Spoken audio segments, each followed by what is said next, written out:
Everyone in the city knew that crossing Lorenzo Simon was a death sentence.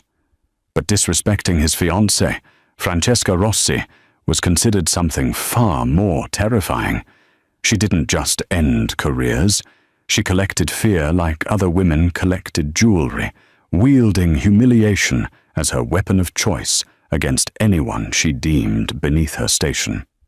But on a humid Friday night at Casa d'Oro, the most exclusive Italian restaurant in the city, the ice queen of the underworld made a lethal miscalculation. She thought she was tormenting just another frightened waitress in a tight uniform. She didn't realize she was provoking the one woman in the room who could recognize the scent of cyanide on a perfectly seared steak, and who knew exactly how to stop an assassination with nothing more than a dinner fork. This is the story of how 10 guns were drawn in unison, not because someone reached for a weapon, but because a bodyguard recognized a killing strike when he saw one. The atmosphere inside Casa d'Oro was not so much elegant as it was suffocating. It was the kind of silence that reeked of old money and fresh blood, where conversations were conducted in whispers and everyone understood that the wrong word could end a life. The walls were adorned with Renaissance replicas, the chandeliers dripped Murano glass, and the air carried the aroma of truffle risotto mixed with underlying dread. Valentina Bruno adjusted the black bow tie at her collar, her eyes making their routine sweep of the dining floor. She had been working at Casa d'Oro for 3 months. To the management, she was their most reliable server, punctual, professional, and mysteriously fluent in 5 languages. To the patrons, she was invisible, just another pair of hands delivering plates and refilling wine glasses. That was exactly how Valentina needed it. "Table 7, hissed Marcus, the floor manager, a thin man who perpetually looked like he was one mistake away from a heart attack. "It's the Simon reservation." Valentina felt the shift in energy ripple through the entire wait staff. The Simon reservation meant Lorenzo Simon, the man who controlled every criminal enterprise from the harbor to the hills, and Francesca Rossi, the woman he would marry in what everyone understood was less a wedding and more a coronation of terror. "I'll take it," Valentina said quietly. Marcus's eyes went wide with something between concern and relief. "Are you certain?" Francesca sent the last girl home in tears. Made her stand there while she criticized her posture for 15 minutes before demanding she be fired for visual pollution. "I'm certain," Valentina replied, her face an unreadable canvas. "I've handled difficult tables before." She moved toward table 7, the corner booth that was simultaneously the most private and most visible position in the restaurant, the location where power wanted to be seen but not heard. The entourage arrived like a storm front, 6 men in tailored suits that couldn't quite conceal the weapons beneath, moving in practiced formation. Lorenzo Simon took his seat first.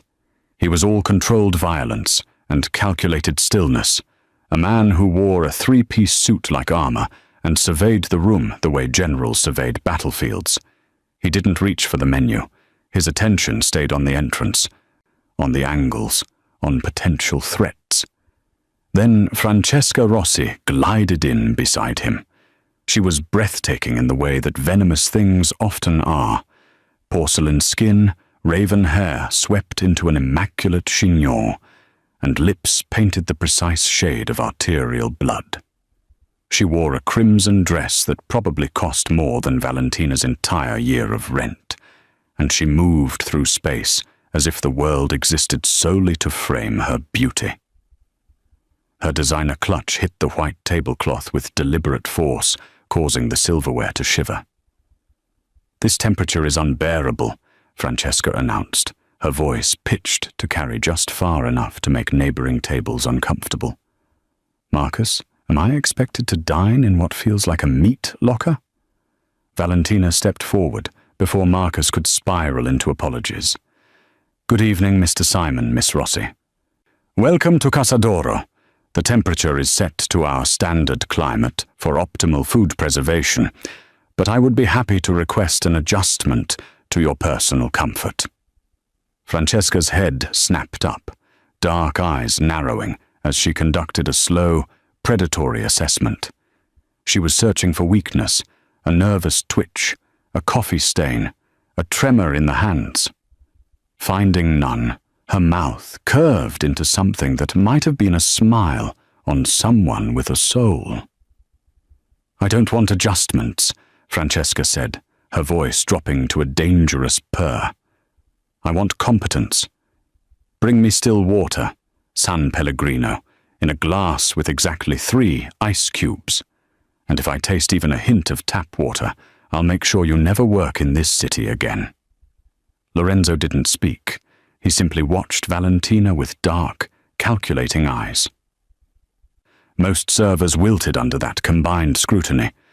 Valentina simply inclined her head, a ghost of professional courtesy on her lips. "Of course, Miss Rossi.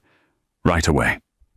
As Valentina turned toward the bar, she heard Francesca's crystalline laugh pierce the careful quiet.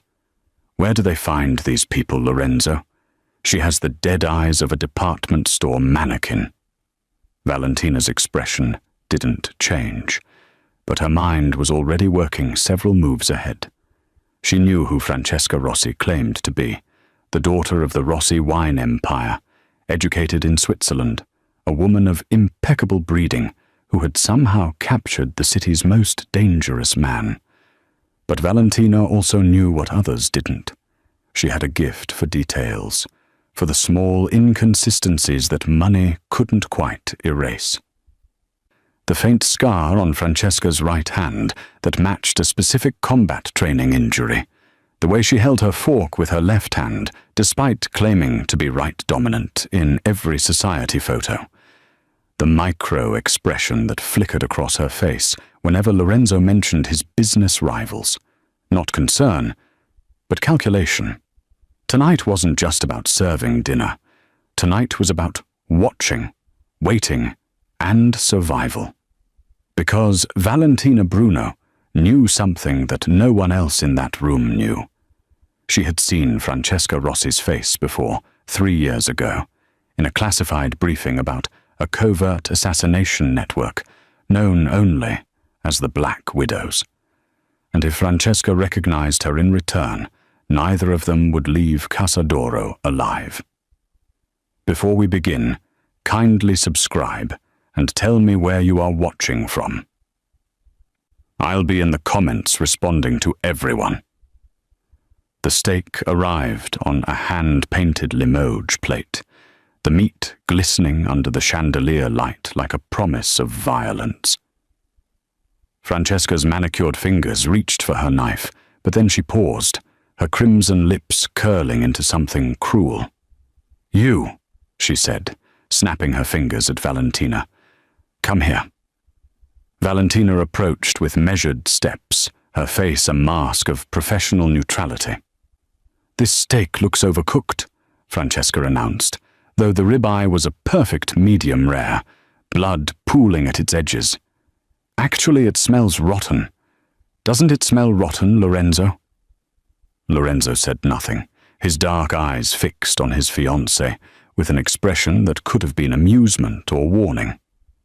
"I think," Francesca continued, her voice rising just enough to draw attention from nearby tables, "that our waitress here should taste it first.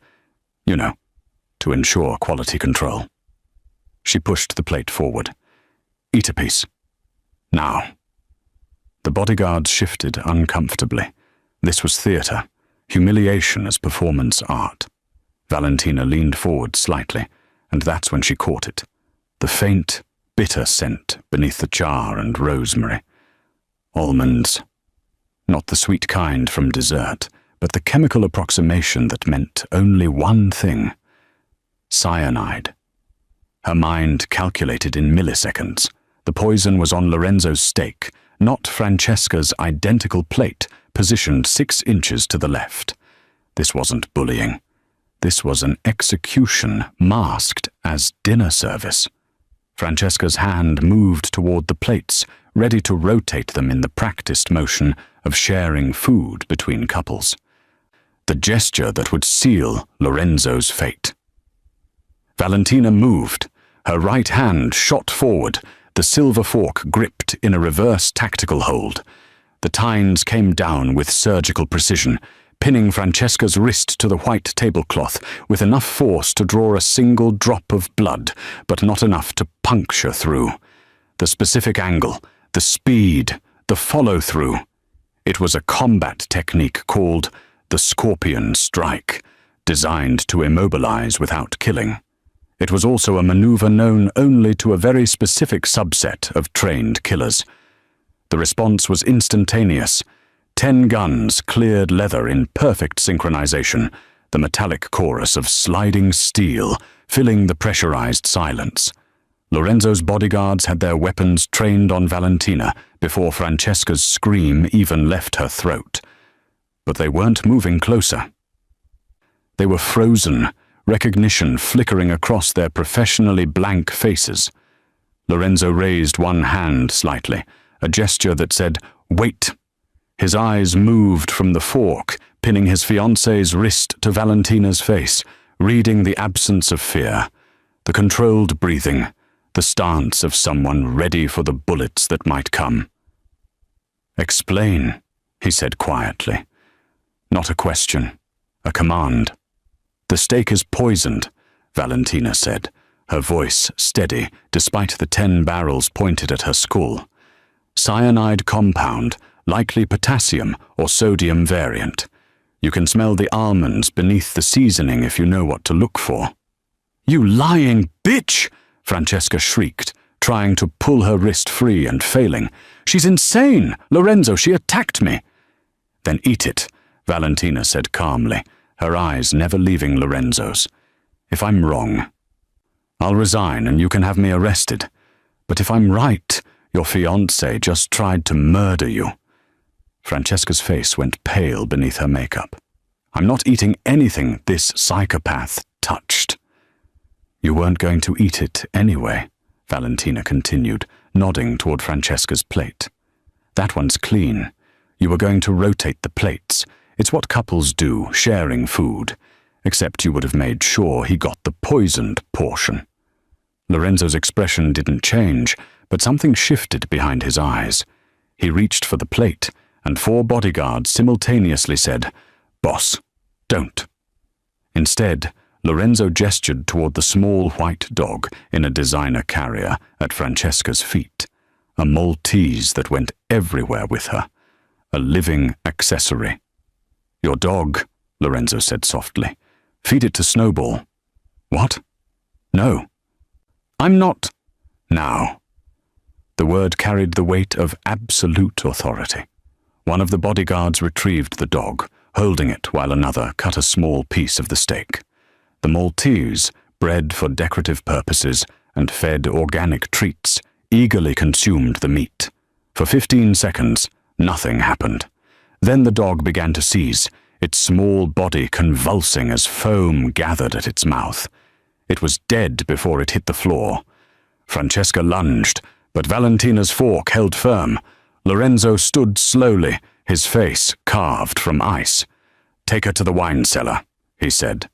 Then his eyes found Valentina's. "You, stay." The guns finally lowered.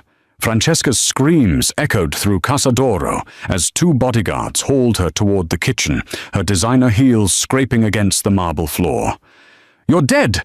Do you hear me? You're fucking dead, Lorenzo! She's lying! This is a setup! I'll destroy you, you little—" The heavy door to the wine cellar slammed shut, muffling her threats into distant, impotent noise. The restaurant had erupted into chaos the moment the dog hit the floor. Patrons fled without paying, leaving half-eaten meals and designer coats draped over chairs. Marcus was somewhere in the back, probably hyperventilating into a paper bag. Within 3 minutes, Casa d'Oro was empty, except for Lorenzo's men, who positioned themselves at every exit with the efficiency of a military operation. Lorenzo hadn't moved from his seat. He simply gestured to the chair across from him, the one Francesca had occupied minutes before. "Sit." Valentina's hand still gripped the fork, now stained with a single drop of blood. She released it carefully, letting it clatter onto the plate, and lowered herself into the chair. Her heart was pounding, but years of training kept her breathing steady, her expression neutral. Lorenzo poured 2 glasses of wine from the bottle that had already been opened and tested. He slid one toward her. "Drink, you've earned it." She didn't touch the glass. "Smart," Lorenzo said, a ghost of amusement flickering across his face. He took a sip from his own glass, then switched them, drinking from hers. "Now it's safe. Drink." Valentina took the glass but didn't raise it to her lips. "I should leave. I've already caused enough disruption." "Disruption?" Lorenzo leaned back, his dark eyes studying her the way a jeweler examines a diamond for flaws. "You just saved my life and exposed a Black Widow operative who spent 6 months infiltrating my organization. I'd call that something other than disruption." He tilted his head slightly. "The question is, how does a waitress recognize a scorpion strike quickly enough to execute one?" "I don't know what that is," Valentina said, keeping her voice level. "I just reacted." "You reacted," Lorenzo repeated slowly, as if tasting the lie. "With a combat technique taught exclusively to covert assassination units in 3 countries, Russia, Israel, and one very specific cartel training facility in Medellin." He folded his hands on the table. "Waitresses don't hold forks with a reverse tactical grip. So I'll ask you once, and I suggest you answer honestly. Who are you?" Valentina met his gaze, calculating her options. Running was impossible with armed men at every exit. Fighting would get her killed. Lying might buy her time. But this man hadn't built an empire by being fooled by pretty faces and convenient stories. "My name is Valentina Bruno," she said carefully. "I've been working here for 3 months. Everything on my employment application is accurate. Except the part where you're a trained killer." Lorenzo reached across the table before she could pull back, his fingers closing around her right wrist. He turned her hand, palm up, exposing the calluses along the edge of her palm and the base of her fingers. "These aren't from carrying plates. These are from weapons training. Specifically handguns and combat knives." His thumb traced a thin scar along her inner forearm. "And this is from a knife defense drill that went wrong. Am I getting warmer?" Valentina tried to pull her hand back, but his grip was iron. "Then there's this," Lorenzo continued, pushing up her sleeve to reveal the edge of a tattoo, partially covered by makeup. 3 interlocking circles with a crown at the center. His expression hardened. "That's the mark of the Tres Coronas cartel, the ones who train child soldiers to be weapons." He released her wrist. "So let me rephrase my question. What is the daughter of Miguel Bruno doing serving tables in my city, and how long have you been planning to kill me?" The air in the room seemed to crystallize. Valentina's mind raced through scenarios, denials, partial truths, complete confessions. But Lorenzo's eyes told her that he already knew enough to have her killed on principle. The only card she had left was the truth, or at least enough of it to keep breathing. "I'm not here to kill you," she said quietly. "I'm here to hide from the people who want to kill me." Lorenzo poured himself another glass of wine. "Then I suggest you start talking, Miss Bruno, and make it convincing. If you're listening right now, help me prove someone wrong. My wife said I wouldn't even reach 2,000 subscribers, but I believe stories like this deserve to be heard. Help me show her that these tales matter. Please subscribe now. Thank you." One of Lorenzo's men approached the table with the silent efficiency of a shadow, leaning down to whisper in his boss's ear. Lorenzo's jaw tightened almost imperceptibly, the only sign that the information displeased him. He dismissed the guard with a subtle nod and turned his attention back to Valentina. "It seems," Lorenzo said, his voice carrying the kind of cold fury that preceded bloodshed, "that my evening is full of revelations." He stood, buttoning his suit jacket. "Come with me." It wasn't a request. Valentina followed him through the kitchen, past terrified line cooks who pretended to be invisible, and down a narrow staircase that led to the wine cellar. The temperature dropped 10 degrees, and the air smelled of oak barrels and old stone. Francesca was zip-tied to a chair in the center of the room, her perfect makeup now streaked with tears and rage. 2 guards flanked her, weapons holstered, but ready. Lorenzo ignored his former fiancée entirely. Instead, he moved to a laptop open on a makeshift desk, a wine barrel covered with a black cloth. The screen displayed a series of photographs and documents. 20 minutes ago, Lorenzo began, his eyes scanning the information. "I received confirmation that the real Francesca Rossi died in a car accident in Monaco 7 months ago. Single vehicle collision on a mountain road. The body was burned beyond recognition, identified only by dental records." He turned the laptop so Valentina could see.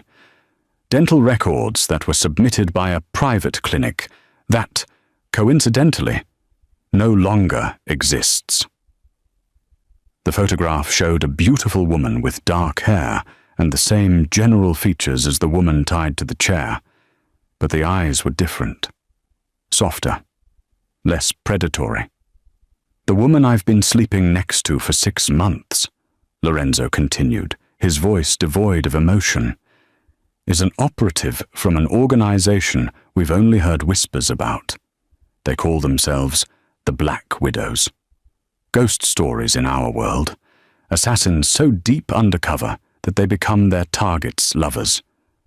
Confidantes, wives." He finally looked at the woman in the chair.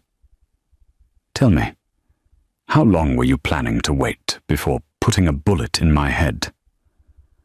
Or were you going to wait until after the wedding? Make it look like a grieving widow's suicide pact?" Francesca, or whoever she really was, smiled through blooded lips. "You were already dead, Lorenzo.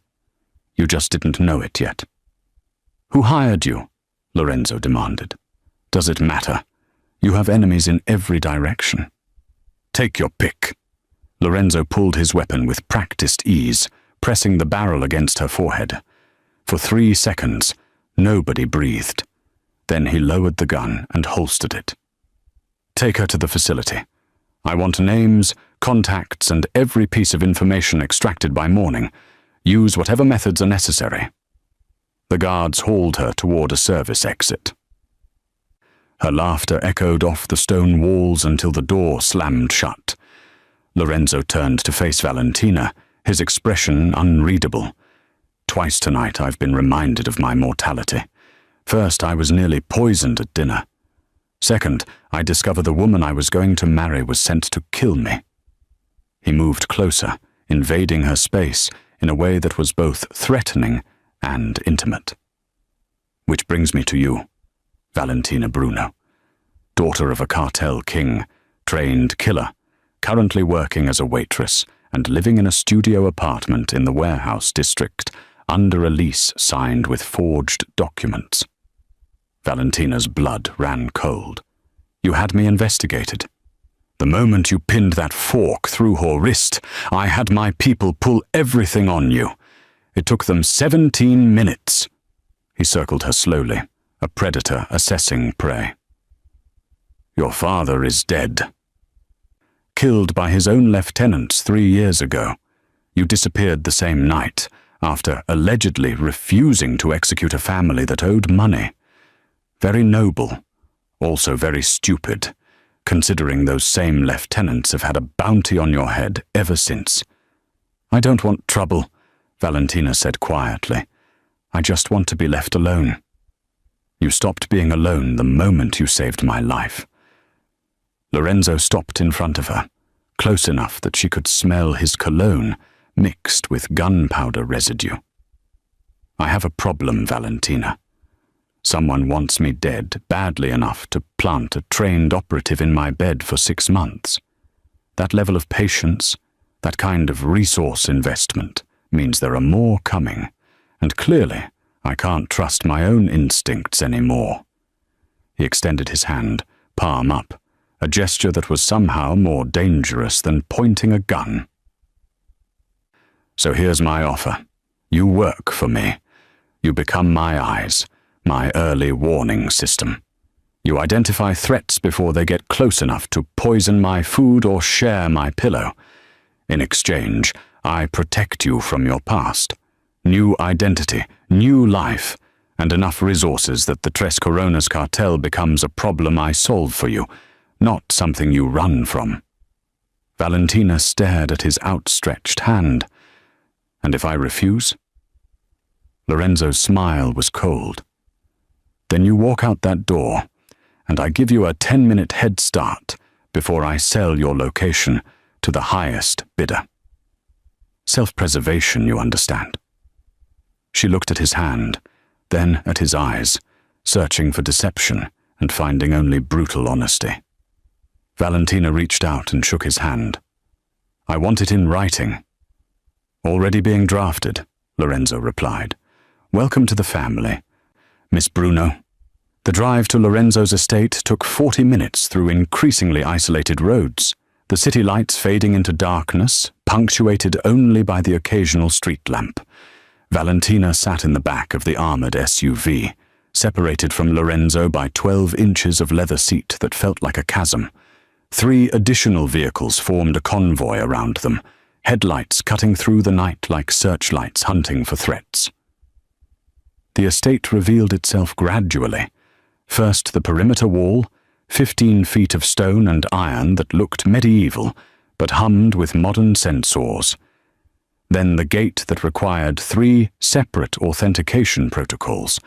And finally the main house, a sprawling Mediterranean villa that managed to look both beautiful and fortified. "Home," Lorenzo said simply, as if the armed guards patrolling the grounds were landscaping features. Inside, the house was a study in controlled opulence. Marble floors, art that was probably worth more than small countries, and floor-to-ceiling windows that, Valentina noted immediately, were bulletproof and tinted against laser microphones. Every luxury had a defensive purpose. "Your room is upstairs, 3rd door on the left," Lorenzo said, shrugging out of his jacket. Underneath, she could see the shoulder holster he'd worn all evening. "You'll find clothes in your size, toiletries, everything you need. My head of security will brief you on the systems in the morning." Valentina followed him up the curved staircase, hyper-aware of his presence, the way he moved through his own space with absolute confidence. He stopped at a door, opening it to reveal a bedroom that was larger than her entire former apartment. The color scheme was cream and gold, feminine without being frivolous, and through the window she could see the moonlit grounds stretching toward the tree line. "There's a panic button by the bed," Lorenzo added. "Press it and you'll have 10 armed men at your door in 30 seconds. He paused at the threshold. "You're safe here, Valentina. Get some rest." He turned to leave, but she caught his wrist, her fingers closing around expensive watch and warm skin. "I need to check the perimeter." Lorenzo raised an eyebrow. "My security team does sweeps every 2 hours. "With respect to your team," Valentina said, releasing him. "Someone got close enough to your inner circle to sleep in your bed for 6 months. I'd like to verify the defenses myself." Something flickered in his eyes. Respect, maybe, or intrigue. "Give me 5 minutes to change. I'll take you myself." When he returned, Valentina had already stripped out of her waitress uniform and into clothes she'd found in the closet. Black tactical pants that fit perfectly, a dark grey shirt, and boots that were broken in just enough to be comfortable. She'd pulled her hair into a severe ponytail and scrubbed off the minimal makeup she'd worn for work. Lorenzo stopped in the doorway, and for the first time that evening, his carefully controlled expression slipped. He'd changed into dark jeans and a black Henley that did nothing to hide the lean muscle underneath, but his focus was entirely on her. This wasn't the invisible waitress or the woman in the wine cellar negotiating for her life. This was the weapon her father had forged, all sharp edges and coiled violence. "Better," he said quietly, though it wasn't clear if he was talking about the clothes or something else entirely. They walked the grounds in silence at first, Valentina's eyes cataloguing every shadow, every angle, every potential breach point. She noted the camera blind spots, only 2, both intentional kill zones. The guard rotations were staggered, but predictable. The dogs were Dobermans, well-trained but food-motivated, a potential weakness.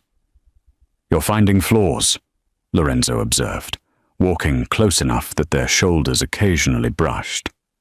"I'm finding opportunities," Valentina corrected. "Everything can be exploited if someone is patient enough." "And are you patient enough?" The question hung in the air between them, weighted with implications that had nothing to do with security.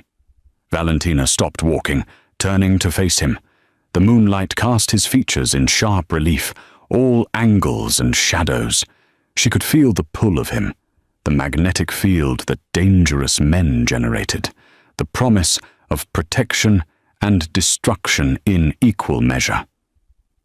"I can't stay here," she said suddenly, the words escaping before she could stop them. I'm not built for safe houses and protection details. I survive by moving, by staying invisible." "You were invisible for 3 years," Lorenzo countered, stepping closer. "How did that work out? You're still looking over your shoulder, still one recognition away from a bullet." His hand came up, fingers ghosting along her jawline. "Or you could stop running and start fighting from a position of strength." Every instinct Valentina had screamed at her to pull away, to run, to disappear into the night the way she'd done 100 times before. But a different voice, quieter but insistent, whispered that she was tired. Tired of hiding. Tired of being alone. Tired of being nothing but a ghost haunting the margins of her own life. "I don't know how to do this," she admitted. Lorenzo's thumb traced her lower lip. "Then learn." The air between them crackled with electricity, and Valentina realized with sudden clarity that the most dangerous thing in this estate wasn't the armed guards, or the security systems, or even the enemies plotting beyond the walls.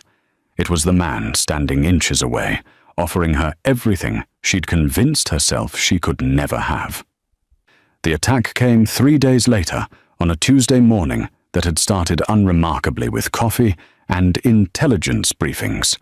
Lorenzo had a meeting with his accountants in the financial district, routine business that required his physical presence for signatures that couldn't be digitized. Valentina had argued against the trip, citing the exposed route and predictable timing, but Lorenzo had overruled her.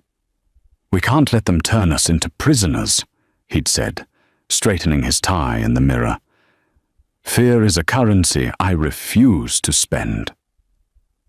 Now, as the convoy moved through the industrial district, where warehouses gave way to shipping containers stacked like steel dominoes, Valentina was regretting that she hadn't argued harder. She sat in the back seat beside Lorenzo, her eyes constantly scanning the environment. The lead vehicle was 50 yards ahead, the follow car matching their distance behind. Standard protective formation, textbook execution, which was exactly what made her nervous. Predictability was death.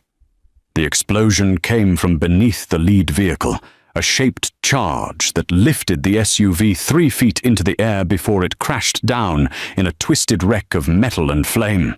Their driver slammed the brakes, training overriding instinct, which was exactly what the ambush had anticipated.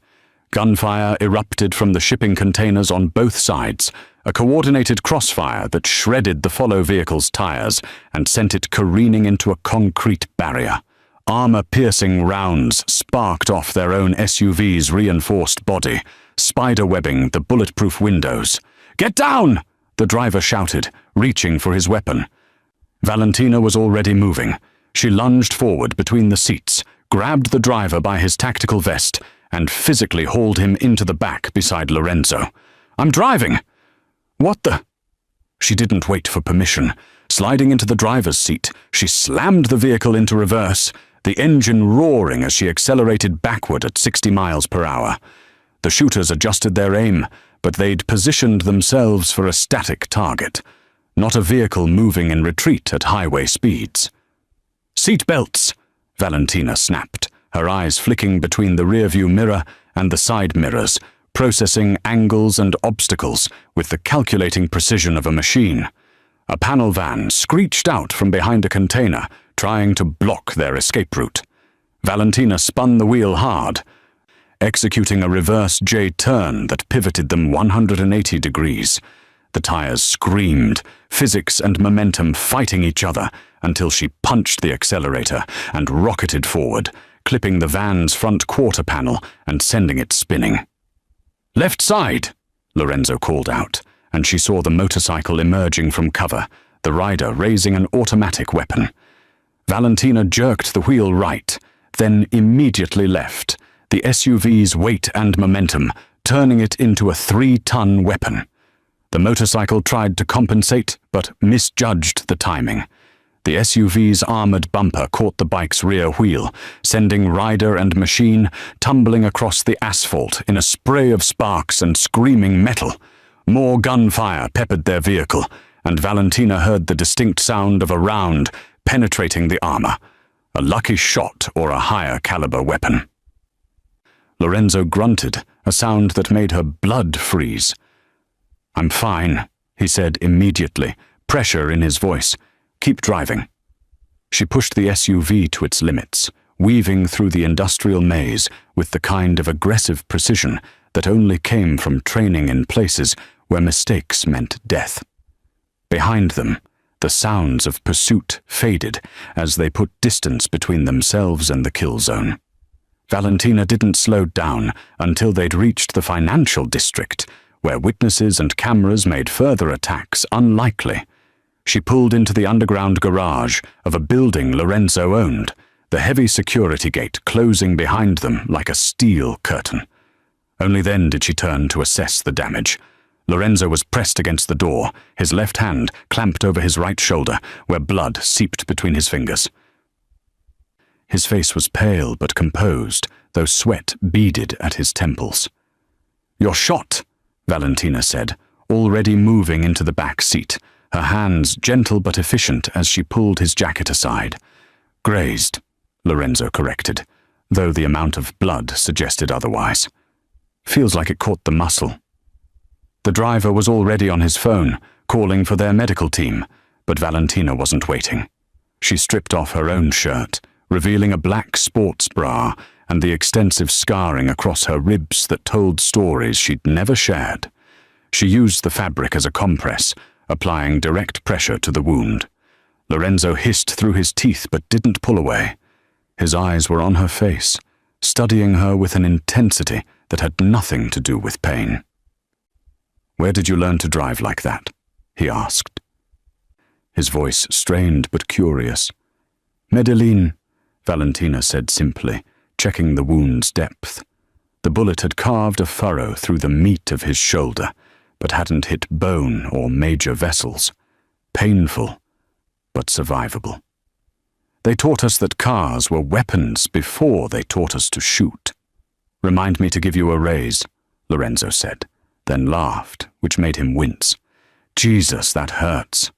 "Don't talk," Valentina ordered, her fingers steady, despite the adrenaline still coursing through her system. "And don't you dare pass out on me." His hand came up, covering hers where it pressed against his shoulder, blood making their skin slick. "Wouldn't dream of it." The interrogation of the captured assassin from the convoy attack had yielded exactly one useful piece of information before he'd bitten down on the cyanide capsule embedded in his molar. A name. Konstantin Volkov.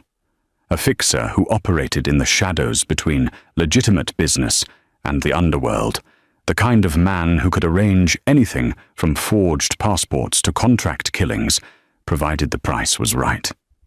Valentina sat in Lorenzo's study, her laptop open, navigating through encrypted chat rooms and dark web forums that most people didn't know existed. Her fingers flew across the keyboard with the practiced efficiency of someone who'd spent years operating in digital shadows. Lorenzo stood behind her, his right arm in a sling, watching the screen over her shoulder. The proximity was distracting, his body heat radiating against her back, but she forced herself to focus. "There," she said, highlighting a thread. Volkov uses a courier service that operates out of the Port District. They move packages for people who don't want questions asked. She pulled up shipping manifests, cross-referencing dates and container numbers. 3 days ago, someone paid for expedited transport to an abandoned shipyard on the east side, former smuggling operation that got shut down 2 years ago. "That's a lot of deduction from shipping records," Lorenzo observed. "It's not just the records." Valentina switched windows, revealing surveillance footage she'd obtained through methods she didn't plan to explain. "I reached out to an old contact, someone who owes me a favor. He's been watching Volkov's network since the attack. This morning, a woman matching Francesca's description was spotted entering the shipyard. She zoomed in on a grainy image, dark hair, similar build, moving with predatory grace. It's her." Lorenzo's good hand came down on the desk, his jaw tight. "Then we move tonight. I'll have a tactical team assembled within the hour." "No." Valentina closed the laptop, turning to face him. "A tactical team means noise, witnesses, and time for her to slip away. This needs to be surgical. 2 people, in and out, before she knows we're there." "2 people," Lorenzo repeated, his eyes narrowing. "You mean you?" "I mean us," Valentina corrected. "I need someone watching my back, and your men don't know how Black Widows operate. They'll follow protocol, and protocol will get them killed." Lorenzo's expression darkened. "I'm not letting you walk into a trap alone." "You have a bullet wound that's 4 days old," Valentina pointed out, gesturing to his sling. "You're a liability." "The bullet grazed me," Lorenzo said, his voice dropping to something dangerous. "And I've fought with worse. You're not going without me, Valentina. That's not negotiable." They stared at each other, 2 immovable forces locked in a silent battle of wills. Finally, Valentina stood, closing the distance between them until they were inches apart. "If you come," she said quietly, "you follow my lead. No ego, no heroics, no making decisions based on emotion. Francesca got into your head once already. I need to know you can put a bullet in her if necessary." Lorenzo's hand came up, cupping her face with surprising gentleness.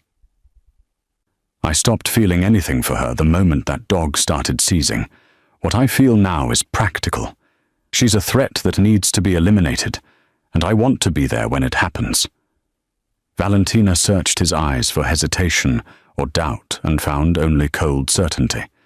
She nodded once. "We leave at midnight. The shipyard is industrial, lots of cover but also lots of exposure. We'll need suppressed weapons, night vision, and a clean exit strategy." "Already thinking 3 moves ahead," Lorenzo said, something like admiration in his voice. "My kind of woman." The words hung in the air between them, weighted with implications neither was ready to address. Valentina stepped back, breaking the moment. "Get some rest," she said, "and have your doctor clear you for the operation." "I'm not dragging your unconscious body out of a firefight," Lorenzo caught her wrist as she turned to leave, pulling her back with enough force that she collided with his chest. His good arm wrapped around her waist, holding her against him, and for a moment they simply breathed the same air. "I know you're used to working alone," he said against her hair. "But you're not alone anymore. Get used to it." Valentina's hands came up to rest against his chest, feeling his heartbeat through the fabric of his shirt. Steady, strong, alive because she'd stopped a fork from rotating a plate.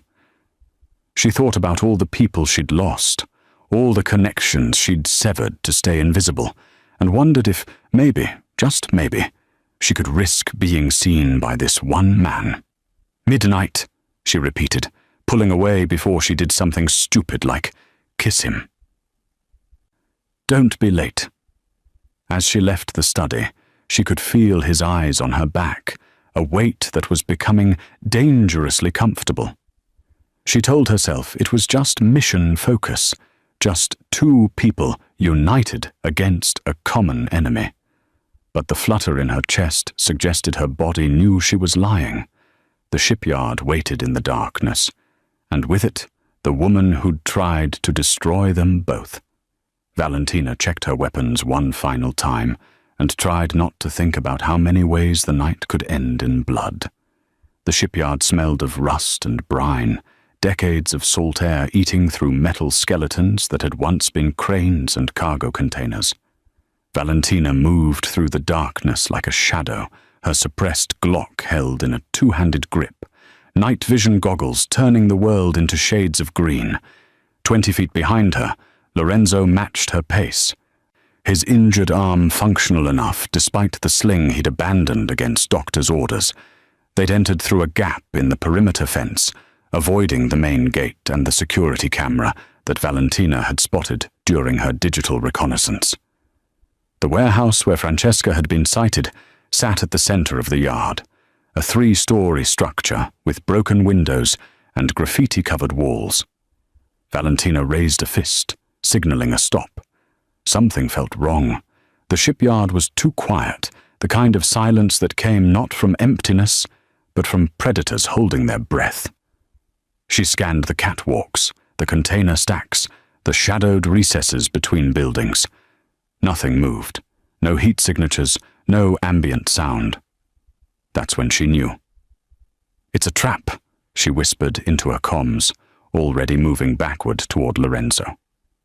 "We need to—" The first shot came from a shipping container to their left, the round sparking off the concrete 6 inches from Lorenzo's head. They dove for cover behind a rusted forklift as more gunfire erupted from elevated positions, at least 3 shooters, coordinated and disciplined. "Sniper positions," Lorenzo growled, his back pressed against the forklift. "They knew we were coming." Valentina's mind raced, calculating angles and odds. The shooters had them in a kill box, covering every approach to the exit they'd used. The warehouse behind them was probably full of additional hostiles. They were pinned, outgunned, and exactly where Francesca wanted them. "The crane," Valentina said suddenly, pointing to a collapsed gantry crane 30 yards to their right. Beneath it was a maintenance shed, and beyond that, stacks of industrial equipment covered by weathered tarps. "We need to reach that position." "That's 40 yards of open ground," Lorenzo pointed out, as another round sparked off their cover. "I know." Valentina pulled a flashbang from her tactical vest. "On my mark, you run. I'll suppress." She didn't wait for agreement. Pulling the pin, she hurled the flashbang toward the nearest sniper position and immediately opened fire, her suppressed weapon spitting rounds in controlled bursts. Lorenzo broke from cover, sprinting in a serpentine pattern as bullets chewed up the ground behind him. Valentina followed, emptying her magazine to keep the shooters' heads down. They slid behind the crane's fallen structure as rounds pinged off metal, both breathing hard. "Now what?" Lorenzo demanded, checking his own weapon. Valentina's eyes were already scanning their new position, cataloging resources. The maintenance shed's door hung open, revealing shelves of equipment, acetylene tanks, welding supplies, industrial chemicals in corroded containers.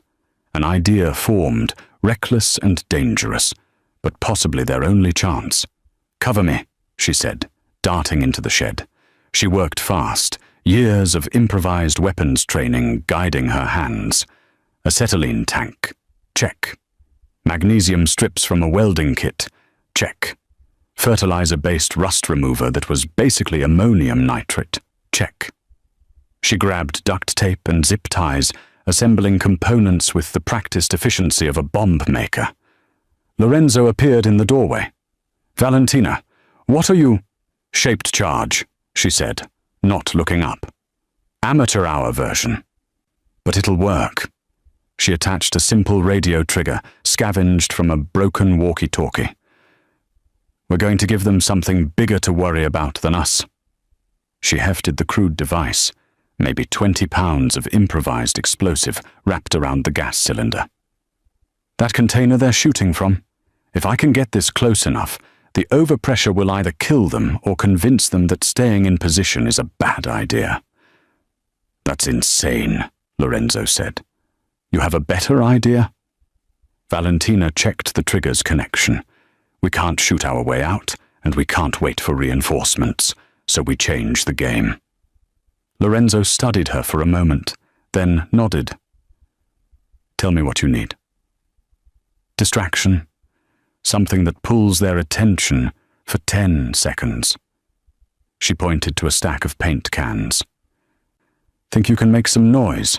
Lorenzo's smile was wolfish. "I'm a mobster. Making noise is in the job description." 3 minutes later, a series of small explosions rippled through the yard as Lorenzo's improvised incendiaries ignited, sending columns of flame into the night sky. The sniper's attention shifted fractionally, and Valentina moved. She sprinted low and fast, the device clutched against her chest, closing the distance to the container. She placed it at the base, armed the trigger, and ran. The explosion, when it came, was beautiful and terrible. A flowering bloom of orange flame that lifted the 40-foot container 6 inches off the ground and sent shrapnel screaming through the air. The sniper fire stopped abruptly, replaced by screaming. Valentina and Lorenzo used the chaos to reach the perimeter fence, climbing through twisted metal as secondary explosions cooked off ammunition inside the container. They didn't stop running until they'd reached their extraction vehicle 3 blocks away, both covered in soot and breathing hard. Lorenzo looked at her, his face smudged with ash, his eyes bright with adrenaline. "Remind me never to piss you off." Valentina allowed herself a small smile. Smart man. The trap at the shipyard had been designed to kill them, but it had also been a message. Francesca was escalating, getting desperate, which made her more dangerous. Valentina knew from experience that cornered predators were the deadliest kind. The real location came through an encrypted message 2 days later, sent from a burner phone to one of Lorenzo's secure lines.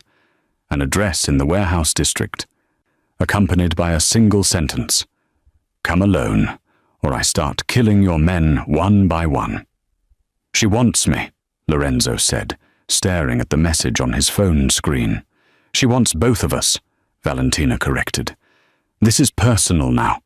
She failed her mission, lost her cover, and nearly died in that explosion.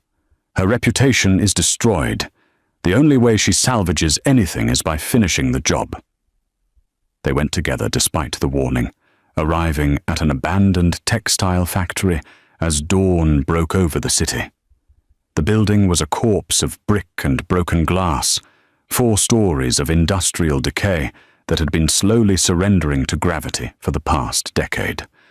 Francesca was waiting on the top floor, standing in the center of a space where massive looms had once clattered. Morning light streamed through holes in the roof, illuminating her like a spotlight on a stage. She'd abandoned her designer wardrobe for black tactical gear, her hair pulled back in a severe ponytail that revealed the predator she'd always been beneath the socialite's mask. "I was beginning to think you wouldn't come," Francesca said, her voice echoing in the empty space. She held no weapon Valentina could see, which made her more dangerous, not less. "Or that you'd bring an army. But no, just you two. How romantic." Lorenzo started forward, but Valentina caught his arm. She could read the setup, the clear circle of space around Francesca, the lack of cover, the sight lines from hidden positions. This was an arena, and Francesca wanted an audience. "How many shooters do you have positioned?" Valentina asked calmly. Francesca smiled. "None. This isn't an execution, Valentina. It's a reckoning. You and me, no weapons, no backup. When I kill you, I want Lorenzo to watch. I want him to see that the woman who saved his life was just another killer playing dress-up." "And if I win?" Valentina asked, already removing her weapon and setting it aside. "Then I suppose my employers will send someone else." Francesca shrugged. "But you won't win. I've seen your file, little cartel princess. You're good. But I've been doing this since before you learned to hold a knife.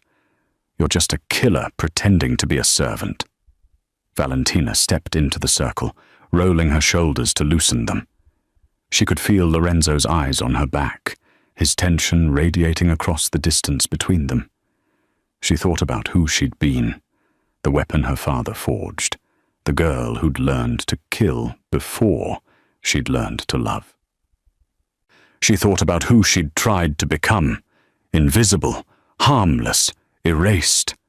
And then she thought about who she was now, standing between a monster and the man she'd started to care for, despite every survival instinct screaming at her to run. "You're wrong," Valentina said quietly. "I was a killer pretending to be invisible. Now I serve justice." Francesca laughed, a sharp sound like breaking glass. "Justice? Is that what you tell yourself when—" Valentina moved.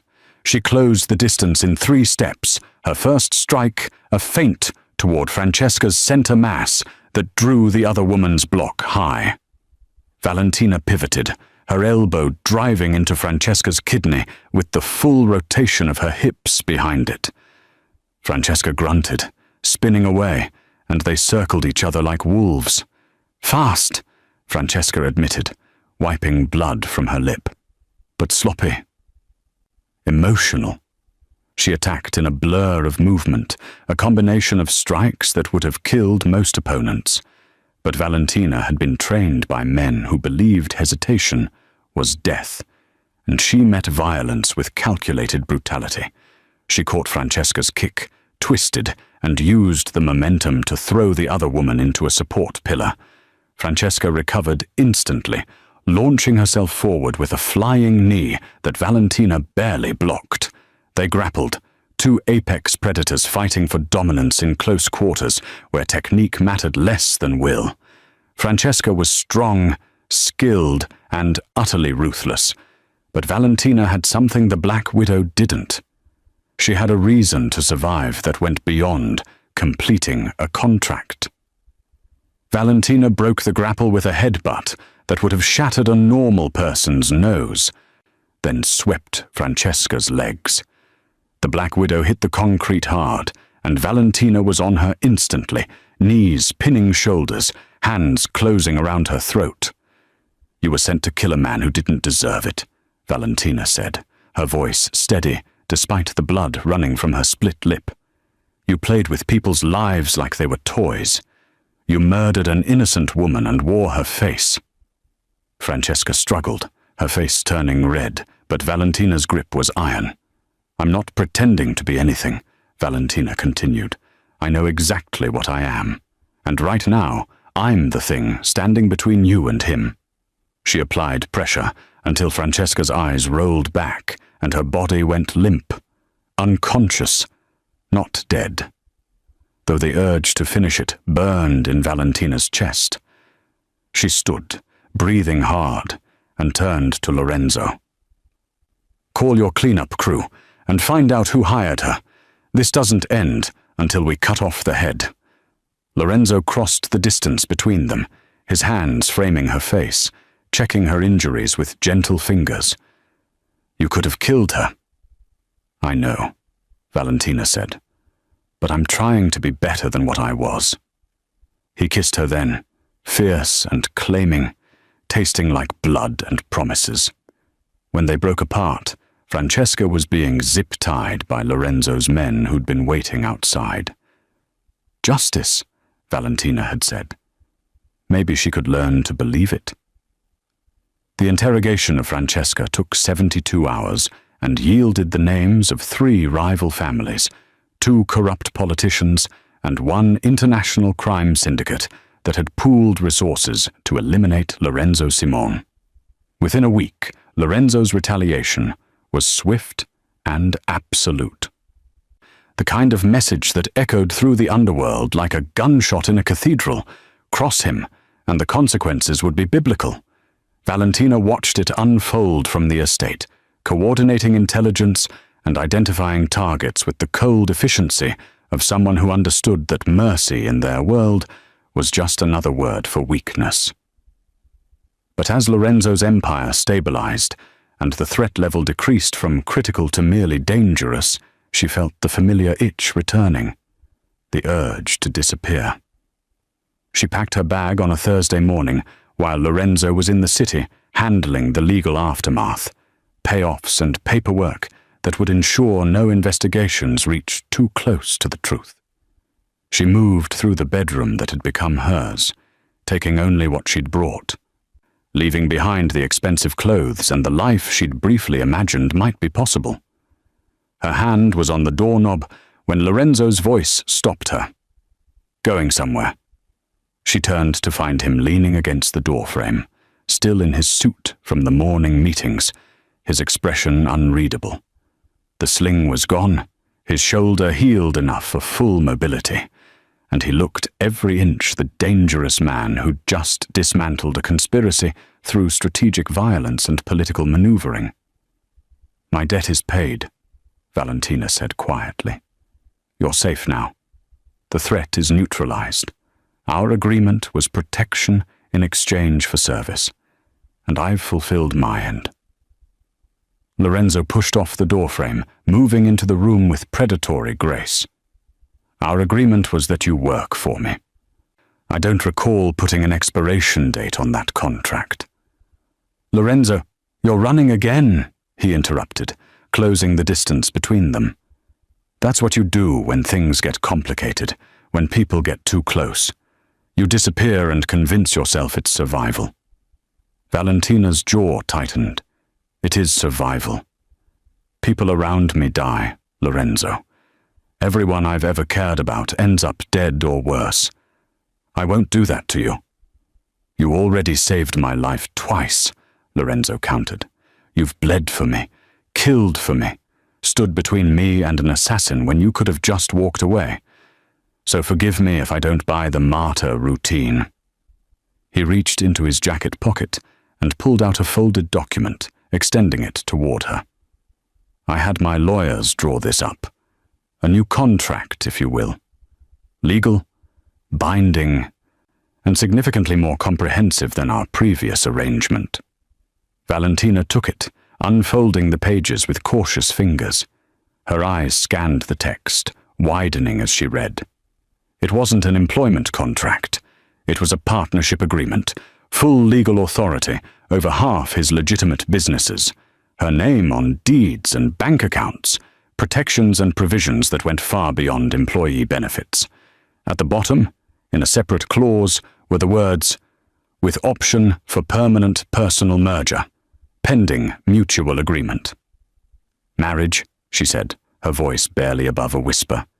"You're asking me to marry you with a legal document?" "I'm a pragmatist," Lorenzo said, something almost vulnerable flickering in his dark eyes. "And I know you well enough to understand that pretty words and romantic gestures would just make you bolt faster.